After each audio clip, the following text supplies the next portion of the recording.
येत्या दिवसात विवाहबाह्य संबंधातून होणारे गुन्हे हे खूप वाढत जात आहेत. असेच एक प्रकरण 22 एप्रिलला छत्रपती संभाजीनगरमधून समोर आले आहे.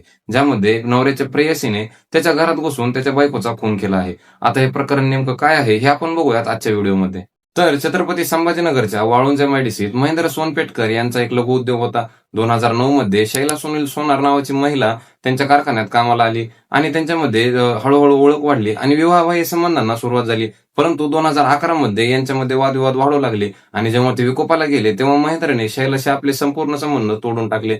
परंतु शैलाने महेंद्रचा पिछा काही सोडला नाही. खोट्या अत्याचाराचा खोटा गुन्हा दाखल करून तुझे आयुष्य बर्बाद करून टाकेल अशी धमकी देत तिने महेंद्रकडून तब्बल 40 लाख रुपये उकळले. आता या सगळ्याला वैतागून जेव्हा महेंद्रने शैलाला पैसे देण्यास नकार दिला तेव्हा 2024 मध्ये शैलाने वाळुंज एमआयडीसी पोलीस स्टेशनमध्ये महेंद्रवरती अत्याचाराचा गुन्हा दाखल केला आणि तसेच मध्यंतरीच्या काळात शैला ही महेंद्रच्या घरी जाऊन त्याच्या घरावरती ताबा मिळवण्याचा सुद्धा प्रयत्न करत होती आणि यामुळे महेंद्रची बायको साधना सोनपेटकर आणि शैला यांच्यामध्ये वादविवाद वाढू लागले आणि शैलाला असे वाटले की साधनाने आपला अपमान केला आहे आणि यामुळे तिच्या डोक्यात प्रचंड राग बसला आणि तिने साधनाचा काटा काढायचं ठरवलं. आणि याच रागातून 22 एप्रिलला जेव्हा महेंद्र त्याच्या कारखान्यात निघून गेला, त्याची दोन्ही मुलं शाळेत निघून गेली आणि घरी जेव्हा साधना आणि तिची सासू केसरबाई या दोघीच होत्या तेव्हा सकाळी 10 वाजता शैला सोनार ही महेंद्रच्या घरी गेली. तिने महेंद्रचा दार वाजवलं आणि जेव्हा केसरबाईंनी तिला घरात घेतलं तेव्हा पटकन घरात जाऊन तिने घराचा दरवाजा जोरात आपटत आतून लॉक करून घेतले.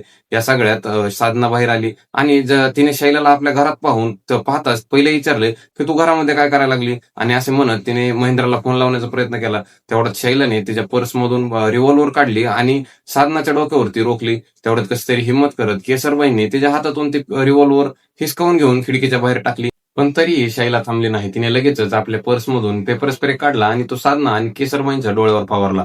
ते दोघे यातून सावरतच होत्या तोपर्यंत तिने आपल्या पर्समधून एक चाकू काढला आणि साधनावरती असंख्य असे चाकूने वार केले. तिचा जागीच मृत्यू झाला. आता घरातली आरडाओरडा ऐकून घराबाहेर शेजारी तर जमले होते, परंतु घराचा दरवाजा आतून बंद असल्यामुळे त्यांना काही करता येईना. त्यांनी तात्काळ वाळुंज एमआयडीसी पोलिसांना फोन केला. पोलीस तिथे मौक्यावरती आली आणि तिथल्या एका लोखंडी रॉडने त्यांनी दरवाजा तोडून शैलाला अटक केली.